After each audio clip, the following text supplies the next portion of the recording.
우리 장로님 기도하셨듯이 하나님의 말씀은 우리의 거울로 중요해요. 어떤 거울이라고요? 우리 영적 상태를, 우리 영적으로 얼마나 우리가 강건한가, 하나님 앞에 우리가 영적으로 얼마나 우리의 영적 상태가 바로 되었는가, 우리의 신앙생활이 바로 되었는가 하는 것을 가장 잘 볼 수 있는 게 하나님의 말씀이에요. 그렇죠? 그래서 우리는 말씀의 거울 앞에 우리 자신을 늘 세워놔야 됩니다. 그래서 우리 모습을 늘 확인하고 갱신해야 됩니다. 그래서 하나님 말씀을 주셨거든요. 오늘 본문에 보니까 하나님의 뜻과 상관없이 백성들이 구한 왕, 그 왕이 누구예요? 사울 왕입니다. 하나님의 뜻은 하나님이 예정해 놓은 왕을 세워서 그를 통해 하나님은 대신 다스리시는 왕정 체제를 원했어요. 근데 백성들은 그 왕이 싫다는 겁니다. 자기들이 세워가지고 다른 나라와 같이 강력한 나라를 만들어가지고 옆에 나라 다 빼앗아오고 반 죽이고, 이런 걸 역사적으로 뭐라고 한다고요? 제국주의라고 해요. 일본을 위해 우리 많이 기도해야 돼요. 일본 제국주의가 얼마나 동남아 전 세계에 얼마나 많은 피해를 끼쳤습니까? 이 양반들이 회개하는 빛이 없어요. 다시 재무장해가지고 이제 다 두드리 패겠다는 거예요. 우리 전 세계가 지금 난리잖아요. 이런 왕을 백성들이 요구했습니다. 그래서 백성들이 억지로 세운 왕이 사울 왕입니다. 이 양반의 영적 문제가 원래 그 가문부터요, 영적 문제가 굉장히 있는 사람입니다. 우리가 사울 왕에서 공부를 해가면서요, 여러분 느낄 거예요. 갈수록 이 양반 영적 문제가 계속 드러나는구나. 그래서 이스라엘 백성들이 고생 많이 했구나. 그런 게 자꾸 이제 드러날 거예요. 오늘 그의 아들 요나단, 요나단은 보니까 아버지는 또 정반대의 사람이었습니다. 이럴 수도 있어요. 정반대의 사람. 요나단은 믿음의 사람입니다. 그리고 굉장히 하나님의 뜻을 발견하기 위해서 몸부림치는 아주 신중한 사람이었습니다. 지금 블레셋과의 큰 전쟁이 벌어졌잖아요. 이 전쟁 원인을 누가 제공했죠? 지난 장에 공부했지 않습니까? 사울 왕이 제공했어요. 이 양반이 왕이 되면서 자기 친위 부대 3,000명을 모집해가지고 자기에게는 2,000명을 두고 아들의 손에는 아마 1,000명을 맡기고 자기 힘을 구하기 위해서 블레셋을 전쟁을 시비를 겁니다. 그 당시 블레셋은 굉장히 강대국으로요, 대단한 나라였습니다. 사실적인 볼 때, 딱 객관적으로 볼 때요, 그 당시 이스라엘이 블레셋의 지배 속에 있었어요. 여러분 공부했죠? 어느 정도냐? 이 블레셋 삼손 이후에 이스라엘의 철공들, 대장장이들을 전부 다 잡아다가 자기 나라에 다 데려가 버리잖아요. 그러니까 이스라엘이 뭐 낫이나 칼이나 이런 걸 무뎌지면 그걸 벼르기 위해서, 날카롭게 하기 위해서 어디로 가야 된다고요? 블레셋가 돈 주고 다 해와야 돼요. 그런데 당연히 칼이나 창이나 전쟁 무기를 만들 수가 없잖아요. 이런 상황이었습니다. 이 사울이 이제 왕이 되니까 뭔가 자기를 드러내기 위해서 제일 먼저 한 일이 친위 부대를 조직하는 거예요. 이래가지고 어마어마한 그 무장을 시켜가지고는 블레셋을 칩니다. 내가 이렇게 힘이 있다는 거죠. 그 블레셋이 가만히 있겠어요? 좋다, 이번 참에 완전 질 잡자. 이래가지고 블레셋의 모든 군인들을 총동원한 것 같아요. 그 전력이 보니까 지난번 봤잖아요. 이스라엘 부대의 10배가 넘습니다. 이게 게임이 되겠습니까? 이때 다급해지니까 사울 왕의 영적 문제가 나오잖아요. 제사장만이 해야 되는 번제와 화목제를 지 마음대로 드립니다. 사무엘이 1년 전에 분명히 부탁했잖아요. 이런 상황에 일주일을 기다려라. 진짜 기도하면 기다려라.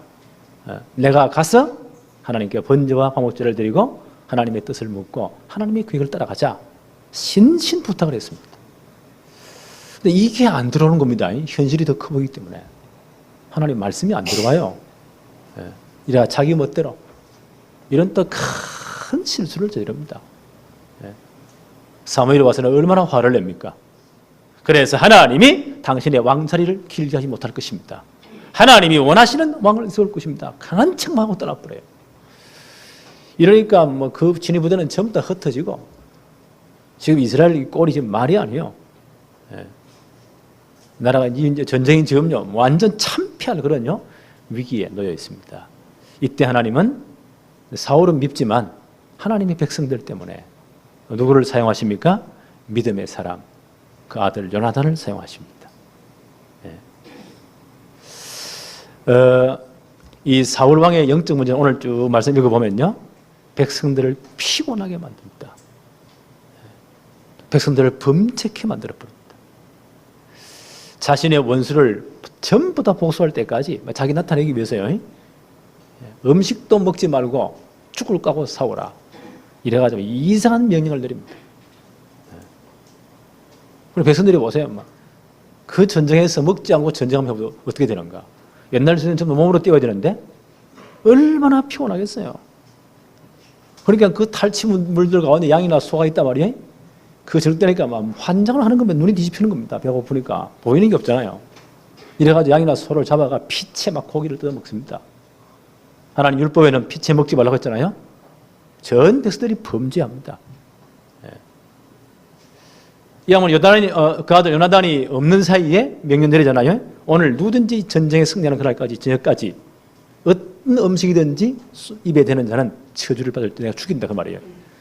이걸 그 아들이 전혀 몰랐잖아요. 꿀을 좀 찍어가지고 먹었는데 그 단계에 들어가니까 얼마나 기력이 회복됩니까? 눈이 확 뜨이는데요. 그걸 시비를 걸어가지고 아들까지 죽이려고 합니다. 이게 영적 문제입니다. 보면서 제가 이걸 자세히 읽으면서요, 참 이런 사람이 지도자가 되면 시대가 엄청나게 괴롭겠구나. 또 이 교회도 마찬가지예요. 이런 분이 영적 지도자가 되어버렸다. 이러면 교인들이 얼마나 고통을 당하겠냐 말이에요. 1번입니다. 믿음의 사람 요나단. 오늘 이런 상황 속에서 하나님 요나단을 쓰시는 거예요. 14장 1절에 하루는 지금 전쟁이 아주 불리해집니다. 이스라엘의 모든 사기는 땅에 다 떨어지고 다른 사람 다 3,000명 친위들이 다 도망가 버리고 600명 남았습니다. 참 초라한 상황이죠. 하루는 사울의 아들 요나단이 자기의 무기를 든 소년에게 이르되 우리가 건너편 블레셋 사람의 부대로 건너가자 하고 그의 아버지에게는 아뢰지 아니하였더라. 이분이 아마 굉장히 면밀주도한 아주 세밀한 분이에요. 함부로 이렇게 막 행동하지 않는 분이거든요. 아주 젊은 사람인데도 아마 기도 많이 하면 하나님이 지혜를 주신 것 같아요. 올라가자. 아버지에게는 말하지 않습니다. 왜냐하면 그 아버지 영적 문제를 알기 때문에 살짝 떠납니다. 6절 한번 볼까요? 요나단이 자기의 무기를 든 소년에게 이르되 우리가 이 할례받지 않은 자들에게로 건너가자. 여호와께서 우리를 위하여 일하실까 하노라. 여호와의 구원은 사람이 많고 적음에 달리지 아니하였느니라. 지금 겉만 볼 때는요, 블레셋과 이 이스라엘의 전력이 아예 10배 차이 난다니까. 이거는 게임이 안 되는 거예요, 이 상황은요. 그런데 요나단의 그 마음속에 어떤 믿음이 있죠? 하나님이 함께 하시면, 우리 하나님의 백성들이기 때문에, 자기 아버지 사울왕은 영적으로만 헷갈리지만 하나님 그 백성들을 사랑하시잖아요. 하나님이 역사하시면 가능하다. 그리고 정말 중요한 신앙 고백합니다. 여호와의 구원은 사람의 많고 적음에 달리지 아니하였느니라. 세상적인 관점은 만화의 이게요. 그렇잖아요. 하나님의 방법은 또 다른 것 같아요. 하나님의 구원은, 여호와의 구원은 사람이 많고 적음에 달리지 아니하였느니라. 요나단의 신앙 고백입니다. 그래서 하나님이 진짜 기도 하나님의 계획을 묻잖아요. 하나님 확실한 뜻을 붙잡고 이제 올라갑니다. 결과부터 한번 볼까요? 11절부터 한번 봅시다. 둘이 다 블레셋 사람에게 보임에 블레셋 사람이 이르되 보라 히브리 사람이 그들의 숨었던 구멍에서 나온다 하고 12절에 그 부대 사람들이 블레셋 사람들이죠. 요나단과 그 무기를 든 자에게 이르되 우리에게로 올라오라 너희에게 보여줄 것이 있느니라 한지라 요나단이 자기의 무기를 든 자에게 이르되 따라오라 나를 따라 올라오라 여호와께서 그들을 이스라엘의 손에 넘기셨느니라. 자기는 분명한 응답받고 칭찬하는 중요한 표징을 딱 붙잡고 갑니다. 어떤 일이 일어나죠? 13절에 보니까 요나단이 손발로 기어 올라가고 그 무기 든 자도 따랐더라. 블레셋 사람이 요나단 앞에서 엎드러짐에 무기를 든 자가 따라가며 죽였으니. 이게 이제 이 승리를요, 이 싸움을 큰 승리를 이런 중요한 계기가 되는 거예요. 한 사람의 이 신앙 고백 때문에, 믿음의 이 행위 때문에. 그래서 우리는요, 믿음과 만용을 혼돈하면 안 돼요. 월요일에 막 깡다구를 확 부려가지고 고집을 부르는 걸 믿음 좋다고 생각하면 큰일 나요. 그건 깡다구지. 그 자기 고집이지. 하나님 계획도 아닌데 억지만 만용을 부려 다른 사람 보여주기 위해서 좋다, 죽어도 좋다 해보자 이죠. 믿음과 만용을 혼돈해서는 안 돼요. 우리는 그런 경우가 종종 많이 있거든요. 특별히 한국 사람들은 이 지적이보다는 감정이 먼저 앞서요. 거리에서 흔히 보잖아요. 차가 약간 추돌했다. 내려서 뭐 합니까? 이성적으로 누가 옳고 그거부터 안 해요. 화부터 먼저 내요. 욕부터 먼저 해요. 일단 목소리 큰 놈이 기선을 잡아요. 근데 그런다고 됩니까? 아니요. 그 법대로 해야지. 그렇잖아요. 그러다 한참 싸우다가 이제 정신 차려가지고 누가 잘못했냐 따져보자. 그때 그러는 거예요. 우리가 꼭 우리 신앙생활도 그렇게 할 경우가 많아요. 만용을 확 부리는 것을요, 믿음이 좋은 걸로 착각할 수가 있습니다.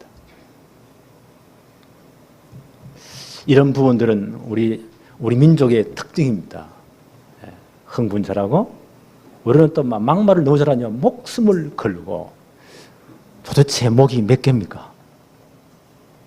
우리 다락방에 목을 안 내놓은 사람이 없어. 그렇게 과음지른 사람이요, 지금 뭐 다 도망가고 없어. 초창기에 보니 은혜 받으니까요, 2000년 만에 회복된 이 복음 운동을 위하여 목을 내어놓고, 목 내놔야지. 다 티프했어. 그러니까 믿음과 만용을 구별해야 돼. 혼돈하면 절대 안 돼요. 우리 랩런트들 꼭 그래야 됩니다. 믿음과 만용을 절대 이 혼돈하면 안 돼요. 오늘 요나단을 한번 자세히 볼 필요가 있습니다. 복음의 사람은 꼭 그렇게 해야 돼요. 영적으로 강건한 사람은 꼭 그렇게 해야 됩니다. 한때는 우리나라에 보세요. 60년대, 70년대 부흥회가 엄청 일어났잖아요. 사람들은 막 한 3일 내면 혼을 다 빼버립니다. 막 멍한 상태에서 막 작정하더라고. 안 그래요. 내가 막 경쟁 붙여가지고 그 깡다고 전부 다 해요. 이래야 시험들 얼마나 많다고요. 나는 그 어린 마음에 하나님 속지 않게 하옵소서. 이래가지고 한국교회가 막 왕창 막 끌어모았는데 지금 그 후유증이 엄청납니다. 우리 한국 사회가 마찬가지예요. 잘 살아보세요. 새벽부터 뛰었는데 지금 오는 후유증이 어마어마해요. 세월호 사건 보세요. 온 나라가 지금 시끄러운데. 영적 원리나 육신 원리가 비슷합니다. 그래서 믿음의 담대함과 만용을 절대 혼돈해서는 안 돼요. 깡다구로 신앙생활 하는 건 아닙니다.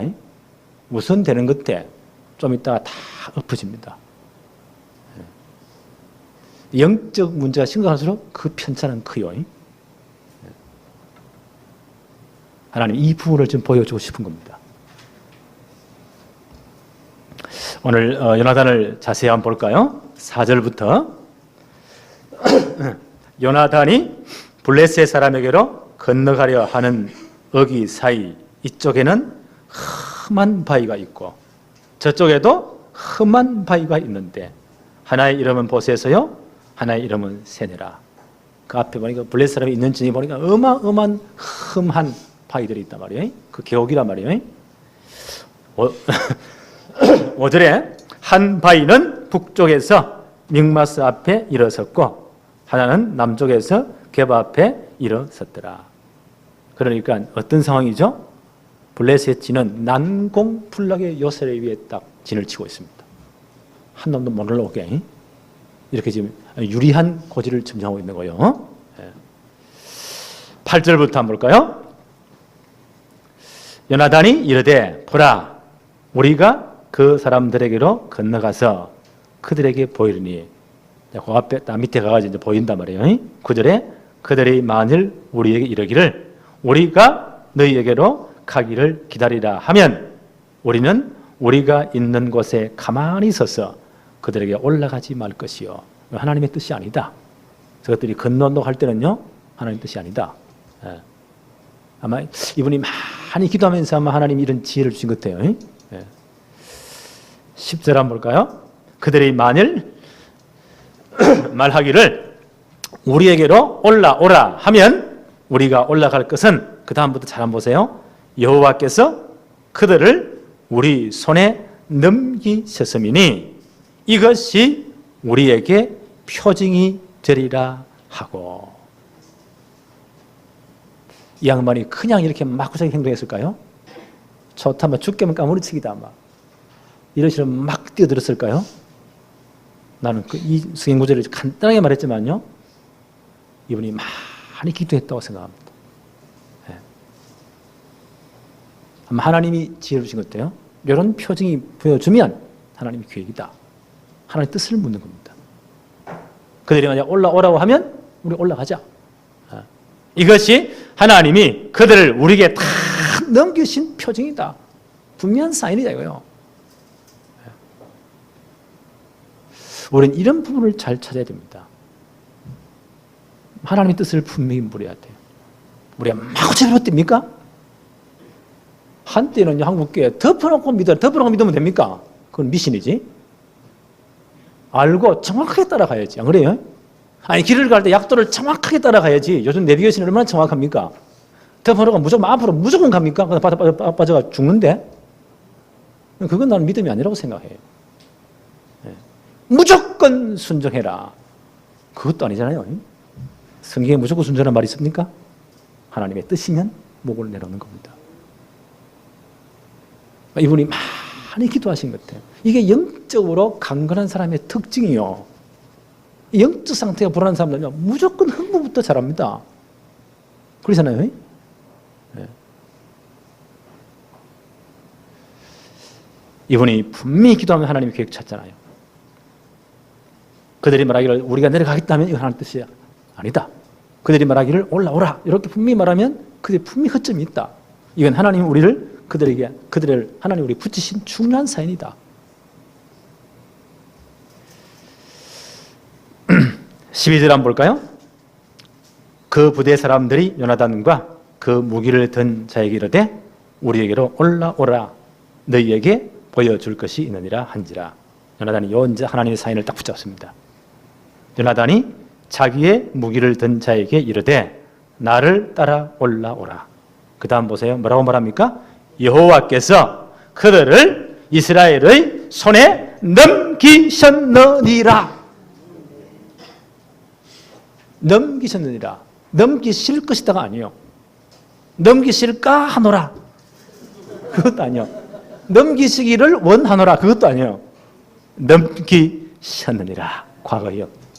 과거 완료형. 영어 배울 때 배웠잖아요. 이미 넘기셨다. 네. 이게 보세요. 하나님의 진짜 뜻을 묻는 신중함이 있습니다. 절대 설치지 않습니다. 그걸 겸비함이라고 해요. 겸비함. 어려운 말이 많이 나오네요. 네. 아주 겸손하면서요, 하나님께 순종하는 그런 마음이에요. 나는 이게 복음의 사람의 특징이라고 생각합니다. 예수는 그리스도 미친 듯이 막 뛰어다녀야 됩니까? 초창기는 그랬잖아요. 이제 또 성숙해야 됩니다. 예수는 그리스도 모든 문제 해결자 막 빌려가 써야 됩니까? 그건 잘못된 거잖아요. 복음의 사람의 특징입니다.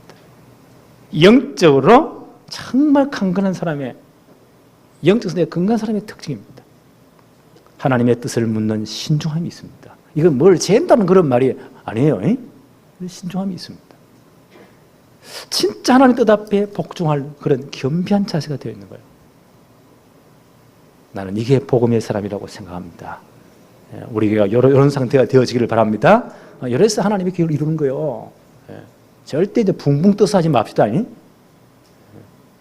그리고 앞으로 우리 교회 중요한 중자들, 교육자들은요, 책임 안 질 말도 하지 마세요. 그 나라는 우리 다락방에 목숨을 걸고 이런 말을 나 싫어합니다. 그러니까 목을 내놔라. 뭐가 지금 몇 개냐 도대체.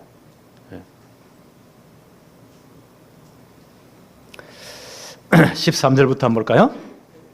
요나단이 손발로 기어 올라가. 얼마나 그 진영이요, 요새가 험한지 손발로 기어 올라가야 돼.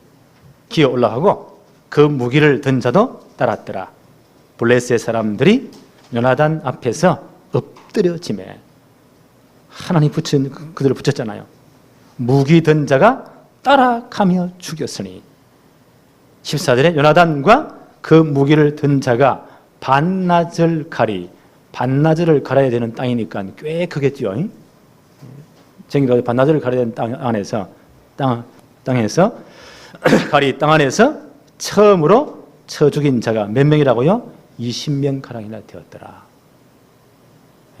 하나님이 역사하신 거예요, 이거는. 15절 한번 볼까요? 들에 있는 진영과 모든 백성이, 블레셋 사람들입니다, 공포에 떨었고, 갑자기 기습을 당해 이런 일이 막 벌어지니까요. 부대와 노략군들도 떨었으며 땅도 진동하였으니 이는 큰 떨림이 있었다. 거기 각주 이를 달아가지고 밑에 한번 보세요. 성경 보니까 하나님이 떨리게 하심이 있었다. 이렇게 번역할 수 있다는 말이에요. 나는 밑에 게 맞다고 봐요. 하나님이 큰 공포를, 하나님 여기 개입하신 겁니다. 하나님의 분명히 하나님의 뜻을 묻는 신중함이 있었잖아요. 그 진짜 기도했잖아요. 하나님의 뜻이 진짜 분명하다는 사인도요, 그 표현도 분명히 붙잡았잖아요. 그리고 올라갑니다. 하나님이 역사하셨습니다. 하나님이 개입하신 겁니다. 큰 떨림이, 이런 공포가요 막 몰려오는 겁니다. 전 블레셋에. 하나님의 땅도 막 진동시키셨겠죠. 맞아, 전 블레셋 사람들이 공포에 사로잡힙니다. 이래 혼비백산에서 막 도망가기 시작합니다. 서로가 서로를 쳐 죽이기 시작합니다. 하나님의 방법은 이렇게 할 수가 있습니다. 우리의 상상과는 전혀 다르잖아요. 계속 한번 볼까요? 16절부터. 베냐민 기브아에 있는 사울의 파수꾼이 바라본 적 허단 블레셋 사람들이 무너져 이리저리 흩어지는 이런 떨림 속에서 보세요. 저끼리 치고받고 난립니다. 17절에 사울이 자기와 함께한 백성에게 이르되 우리에게서 누가 나갔는지 점호하여 보라 하여 점호한 적 요나단과 그의 무기든 자가 없어졌더라. 분명히 누가 갔는데요, 누구야? 왜 도대체 이해 안 되는 사건이 일어났단 말이에요. 한번 점검해 봐라. 요나단과 그 무기든 자가 없었더라. 이때 사울이 깨달았겠죠. 아, 요나단을 통해 하나님이 하셨구나. 그럼 이분이요 좀 믿음 있는 척해요. 18절 한번 보세요. 사울이 아히야에게, 제사장입니다, 아히야에게 이르되 하나님의 궤를 이리로 가져오라. 하나님의 궤를 가져왔던가 봐요. 하나님께 예배하기 위해서. 가져오라 하니 그때 하나님의 궤가 이스라엘 자손과 함께 있었음이니라. 그럼 가져오면 그 앞에 또 하나님의 뜻을 제사장이 물어야 될 거 아닙니까? 19절을 보세요. 사울이 제사장에게 말할 때에 블레셋 사람들의 진영에 소동이 점점 더 앉아. 하나님이 떨리게 하시니까 저끼리 치고받고 난리가 납니다. 혼비백산합니다. 다 도망갑니다. 이 모습을 본단 말이에요. 사울이 제사장에게 이르되 내 손을 거두라. 그 말은 뭐요? 가져오지 마라. 아니, 가져오랄 때 언제고?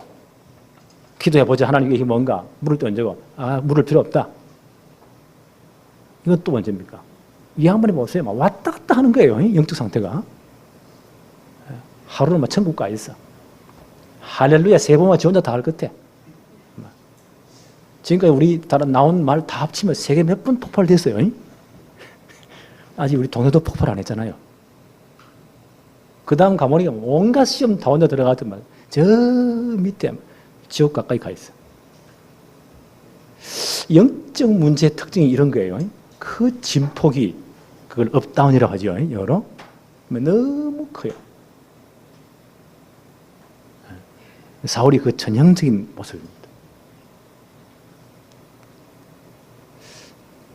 이런 사울을 볼 때 아마 하나님이 자기와 함께하지 않음을 이분이 아마 알고 있었던 것 같아요. 20절부터 한번 볼까요? 사울과 그와 함께한 모든 백성이 모여 전장에 가서 본즉 블레셋 사람들이 각각 칼로 자기의 동무들을 치므로 크게 혼란하였더라. 하나님이 하신 겁니다. 그 공포를 줘가지고 서로 찌르더라. 이 하나님의 방법입니다. 21절에 전에 블레셋 사람과 함께 하던 히브리 사람들이 징령으로 다 끌려간 사람들이 억지로 끌려간 사람들이요. 이래가 강제 동원이 됐단 말이에요. 이 사람들이 다시 돌았습니다. 히브리 사람들이 사방에서 블레셋 사람과 함께 진영에 들어왔더니 그들이 돌이켜 사울과 요나단과 함께한 이스라엘과 사람들과 합하였고 징령으로 억지로 끌려간 사람이 전부 다 이스라엘에 합세합니다. 이것도 하나님이 하신 거예요. 22절에 에브라임 산지에 숨었던 이스라엘 모든 사람도 블레셋 사람들의 도망함을 듣고 사울로 나와서 그들을 추격하였더라. 3,000명 진입부대 모집했는데 600명 빼놓고 다 튀버리잖아요. 이것들이 싹 다 돌아옵니다. 이 현상을 보고요. 이러니까 이스라엘이 사기가 충전해지는 겁니다. 그렇지요? 지금 블레셋은 그렇게 많은 무장하고 와도 혼비백산에 다 도망가고 있고 뒤에서만 두드리피는 건 누가 못해요. 이러면 전쟁이 큰 승리를 합니다. 23절 한번 볼까요? 여호와께서 그 날에 이스라엘을 구원하심으로 누가 하셨다고요? 하나님이. 여호와께서 그 날에 이스라엘을 구원하심으로 전쟁이 벳아원을 지나니라. 전 지역을 다 회복합니다. 누가 하셨습니까? 하나님이 하셨습니다. 요 큰 승리한 하나님 역사하신 그 기폭제, 그 시발점이 누구였다고요? 요나단이었어요. 요나단. 백성들이 이걸 다 알잖아요. 요나단이 이제 아주 그런 올무에 걸렸을 때 백성들이 사울 앞에 한 말입니다. 요나단을 건져내거든요. 그때 한 말입니다. 사무엘상 14장 25절에 45절입니다. 백성이 사울에게 말하여 이스라엘이 이 큰 구원을 이룬 요나단이 죽겠나이까? 결단코 그러지 아니하나이다. 여호와의 살아계심을 두고 맹세하옵나니 그의 머리털 하나도 땅에 떨어지지 아니할 것은 그가 오늘 하나님과 동역하였음이니이다. 백성들이 다 아는 겁니다. 지금 사울왕이 안 그래요? 어떤 음식이든지 내 원수를 다치기까지 먹지 말아라. 백성들이 얼마나 피곤해집니까? 그때 요나단은 못 들었잖아요. 꿀을 좀 찍어 먹었는데 얼마나 눈이 밝아집니까? 그 당분이 들어가니까. 이걸 이제 아버지가 시비 거는 겁니다. 그때 백성들이 탁 가로막잖아요. 아닙니다. 이 큰 승리는 요나단이 하나님과 동역하였기 때문입니다. 그의 머리카락 하나 떨어지지 않을 것입니다. 이 큰 승리의 원인이 누구였다고요? 요나단이었습니다. 왜요? 하나님과 동역했기 때문에. 여러분의 사역에, 여러분의 현장에 이런 일이 일어나기를 바랍니다. 우리 교회도 이 일이 일어나야 돼요. 하나님과 동역한 교회였다. 하나님이 하셨다. 오늘 백성들이 택한 사울왕의 영적 문제를 한번 볼까요? 이번 영적 문제는 계속 드러납니다. 14장 24절에 이날에 이스라엘 백성이 피곤하였으니 이는 그 이유를 말합니다. 사울이 백성에게 맹세시켜 경계하여 이르기를 저녁 곧 내가 내 원수에게 보복하는 때까지 아무 음식이든지 먹는 사람은 저주를 받을지어다 하였습니다. 그러므로 모든 백성이 음식물을 맛보지 못하고 이건 그때 전쟁을 안 보세요. 처음 뛰어가서 칼로 찔러야 되는데 그렇죠? 얼마나 피곤하게 체력 손실이 많겠어요. 근데 사울이 뭐라고 말합니까? 예. 백성의 맹세시켜 경계하여 이르기를 내가 내 원수에게 보복을 하는 때까지. 예. 자기 원수라고 합니다. 마치 자기가 모든 걸 다 한 것처럼. 그러니까 아무 음식도 먹지 마. 죽게 하면 아무렇지 싸워. 만약 음식을 먹는 자는 저주를 다 죽일 것이다. 저주를 받을 것이다. 31절 한번 볼까요? 그날에 백성이 믹마스에서부터 아얄론에 이르기까지 블레셋 사람을 쳤으므로 그들이 심히 피곤한지라. 하루 종일 아무것도 못 먹고 싸웠으니까 얼마나 피곤하겠어요. 백성들을 피곤케 만들어 버립니다. 뭐 때문에요? 자기의 공명심을 위해서. 자기가 공을 세가 자기 이름 띄우기 위해서. 지나다니기 위해서. 백성들이 죽든 말든 백성들을 피곤케 만듭니다. 신명기 25장 4절, 고린도전서 9장 9절에 바울이 이 말을 인용했죠. 곡식을 떠는 소에게 망을 씌우지 말지니라. 율법에도요, 짐승들을 위해서도 곡식을 떠는 밭을 가는 소에게는 망을 씌우지 말아라. 마음껏 먹고 힘도 일하도록 만들어라. 하물며 하나님의 사람들에게 그렇게 하시겠어요? 네. 근데 사울이 보세요. 백성들을 피곤하게 만듭니다. 근데 백성들이 어떻게 되겠어요? 막 하루 종일 못 먹고 싸웠으니까 얼마나 사람이 배고프면 보이는 게 없어져요. 눈이 뒤집힙니다. 네. 이 말을 요나단은 전혀 듣지 못했잖아요. 먼저 가서니까, 가셨으니까, 전장터에. 27절부터 한번 봅시다. 요나단이 그의 아버지가 백성에게 맹세하여 명령할 때에 듣지 못하였으므로 손에 가진 지팡이 끝을 내밀어 벌집에 꿀을 찢고 그의 손을 돌려 입에 대매 눈이 밝아졌더라. 얼마나 피곤한지. 그 꿀을 당분을 좀 먹었는데도요, 눈이 확 떠요. 28절, 그때 백성 중 한 사람이 말하여 이르되 당신의 부친이 백성에게 맹세하여 엄히 말씀하시기를 오늘 음식물을 먹는 사람은 저주를 받을지어다 하셨나이다. 그러므로 백성이 피곤하였나이다. 아무것도 못 먹고 지금 피곤해서 반죽을 지경입니다. 네. 이때 요나단이 뭐라고 말하죠? 29절에 요나단이 이르되 내 아버지께서 이 땅을 곤란하게 하셨도다. 보라, 내가 이 꿀 조금을 맛보고도 내 눈이 이렇게 밝아졌거든. 하물며 백성이 오늘 그 대적에게 탈취하여 얻은 것을 임의로 마음대로 그 말이죠, 먹었더라면 블레셋 사람을 살육함이 더 많지 아니하겠느냐. 사울의 영적 문제가 보세요. 자기를 내세우기 위해서 아무 음식 먹지 마 이래가지고 백성들을 얼마나 피곤하게 만듭니까? 만약 그 탈취물을 먹었다면 힘으로다가 더 크게 전쟁에 승리했겠죠. 하나님 영광을 나타냈겠죠. 하나님 역사를 가로막아 버립니다. 하나님 역사를 가로막아 버립니다. 이게 영적 문제입니다. 지는 잘한다고 한 게 하나님 역사를 가로막고 있어요. 아마 그 아들 요나단이 이런 걸 보면서 그 아버지 영적 문제를 잘 이해한 것 같아요. 나중에 이제 공부하겠습니다만 이 사울이 미처 설칠 때에 자기 나라의 1등 공신이 다윗이잖아요. 이걸 막 수금 탈 때 몇 번의 창을 들어 찍지 않습니까? 죽이려고 말이에요. 다윗이 워낙 날랜 사람이 그걸 창을 피했단 말이에요. 이래가지고 그 아버지가 다윗을 죽이려고 할 때 생을 걸고 지킨 분이 누굽니까? 다윗을 보호한 분이 요나단입니다. 그 아버지 영적 문제를 너무나 잘 이해했어요.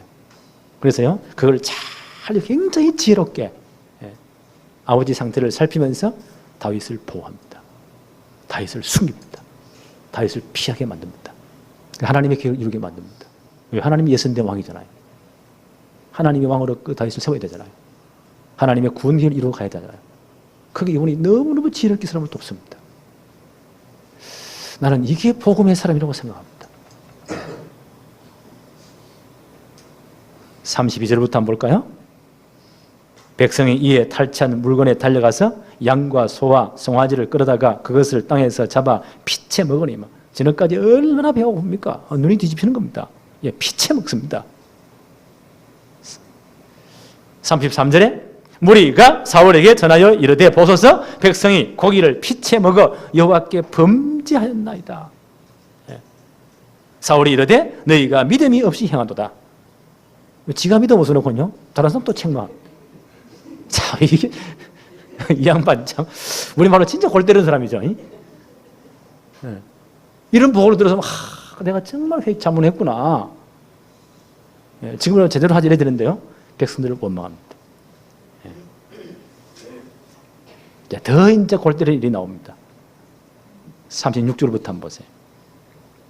사울이 이르되 우리가 밤에 블레셋 사람들을 추격하여 동틀 때까지 밤새도록 싸우자는 거예요. 백성 다 죽일 일이 있습니까? 동틀 때까지 그들 중에 탈취하고 한 사람도 남기지 말자. 하나님의 뜻은 이런 게 아니거든요. 그 자기 생각입니다. 무리가 이르되 왕의 생각에 좋을 대로 하소서 할 때에 제사장이 이르되 이분이 아마 영적으로 바른 것 같아요. 이리로 와서 하나님께로 나아가사이다 하며 하나님의 뜻이 무엇인지 물어봅시다. 그건 당신 뜻이 아닙니까? 이거는 백성 다 죽일 일이 있습니까? 하나님 뜻을 물어봅시다. 37절에 사울이 하나님께 묻자오되 내가 블레셋 사람들을 추격하리이까 주께서 그들을 이스라엘의 손에 넘기시겠나이까 하되 그날에 대답하지 아니하시는지라. 하나님 답할 리가 없지. 그리고 이 모든 책임을 또 누구에 또 전가시게 돼요. 38절 한번 보세요. 사울이 이르되 너희 군대의 지휘관들아 다 이리로 오라. 오늘 이 죄가 누구에게 있나 알아봐야 되겠다. 원인은 자기 거예요. 전부 다 모아놓고요. 어떤 놈을 희생양으로 삼아야 되냐, 죽여야 되냐. 이 싸움하고 있습니다. 영적 문제 싸움이 바로 처음부터 이렇습니다. 세월호 사건 이후에 여야가 하는 거 한번 보세요. 다 잡아가 다 집어넣어야 될 놈들인데 한 놈도 잘못한 놈은 없어요. 전부 다 다른 사람 잘못이라. 우리 기도해야 돼요. 이 나라의 정치 지도자들이 정말 영적으로 강건한 분들이 세워지도록, 정상적인 분들이 세워지도록. 오늘 백성 다 죽이는 거요. 전부 다 책임 떠넘깁니다.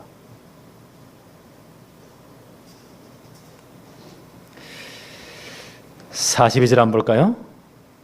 사울이 이르되 나의 아들 나와 내 아들 요나단 사이에 뽑으라 하셨으니 요나단이 뽑히니라. 그럼 제비 뽑자 이거요. 누군지.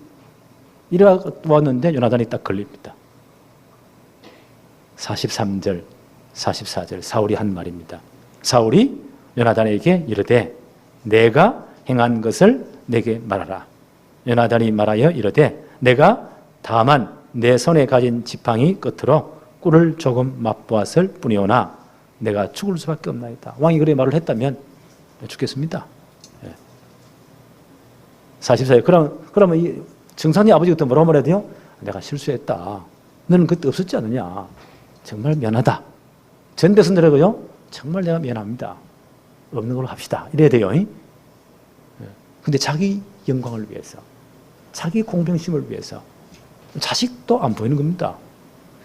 이게 아마 권력의 이 중독성 같아요. 그렇잖아요. 영적으로 아주 맛이 간 사람 특징인 것 같아요. 역대 왕들 보세요. 이 또라이들 보세요. 자식이고 마누라 다 죽입니다. 지 권력을 위해서. 그 영적으로 심각한 문제인 사람들이에요. 사울이 뭐라고 말합니까? 44절에 사울이 이르되 요나단아 내가 반드시 죽으리라. 반드시 죽으리라. 그렇지 않으면 하나님이 내게 벌을 내리시고 또 내리시기를 원하노라.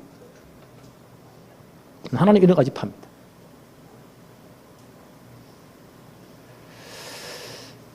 자기 실수는 전혀 안 보이는 거예요. 영적 문제에 있는 사람의 특징입니다. 치만 옳습니다. 나는 우리 교회에 이런 분들이 한 분도 없기를 기도합니다. 우리나라의 지도자들이 이런 분이 한 분도 없기를 기도합니다.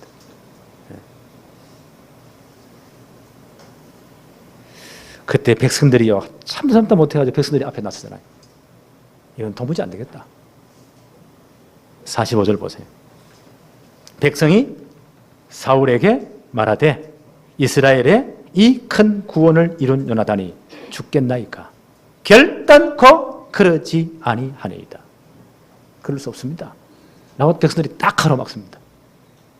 여호와의 살아계심을 두고 맹세하옵나니 그의 머리털 하나라도 땅에 떨어지지 아니할 것은 그가 오늘 하나님과 동역하였음이니이다. 백성들이 보세요. 딱 가로막고는 만약 요나단을 죽이면 우리 전도 쿠데타에서 왕을 밀어내겠습니다. 신뢰행사로 딱 나오는 겁니다. 그들의 이유가 분명하죠. 요나단이 뭐 했다고요? 그가 오늘 하나님과 동역하였음이니이다. 하나님과 함께 있지 않았습니까? 백성들이 다 알잖아요. 백성이 요나단을 구원하여 죽이지 않게 하니라.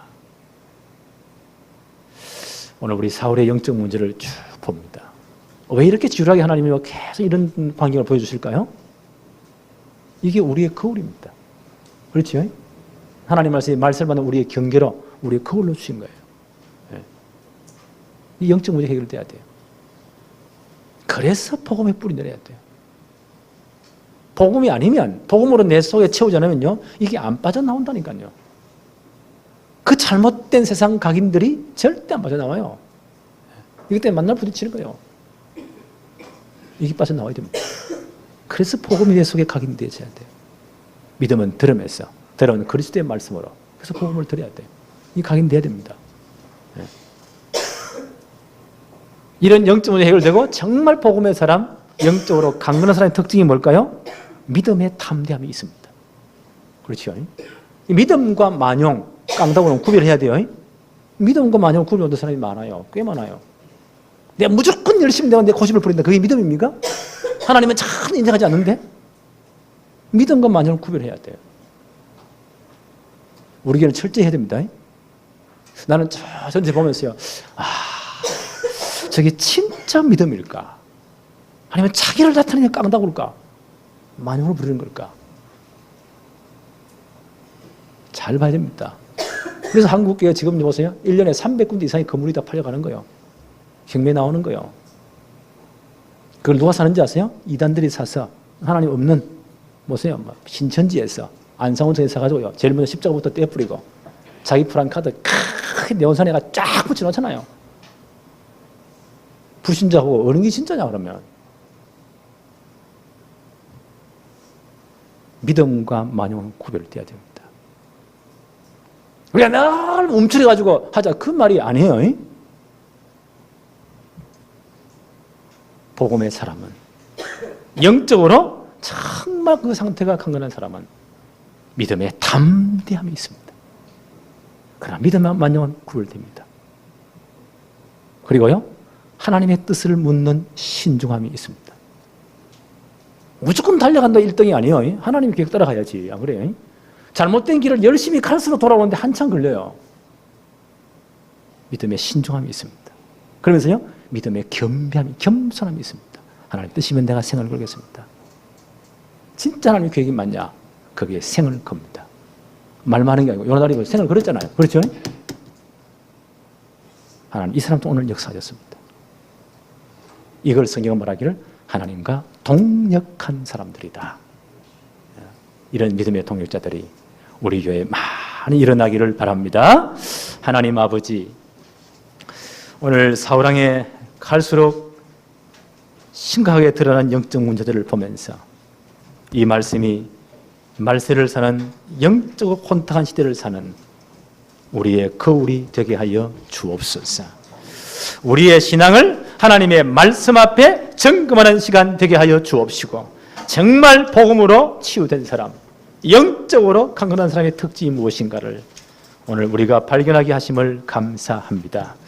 믿음의 담대함을 주옵시고 절대 믿음이 우리의 만용과 혼용되지 않도록 하나님이 역사하여 주옵시며 하나님의 뜻을 묻는 겸손함과 신중함이 있게 하여 주옵시고 하나님의 뜻이 맞다면 여기에 생을 걸 수 있는 믿음의 담대함도 허락하여 주옵소서. 이런 하나님과 동행하는 일꾼들이 우리에게는 더욱더 많아지게 하옵시고 마지막 시대 렘넌트 성공 시대를 위해서 생을 걸고 헌신하도록 축복해 주옵시며 남북 통일 이후에 시대 살릴 사역 준비하도록 하나님이 역사하여 주옵소서. 예수님의 이름으로 기도합니다. 아멘.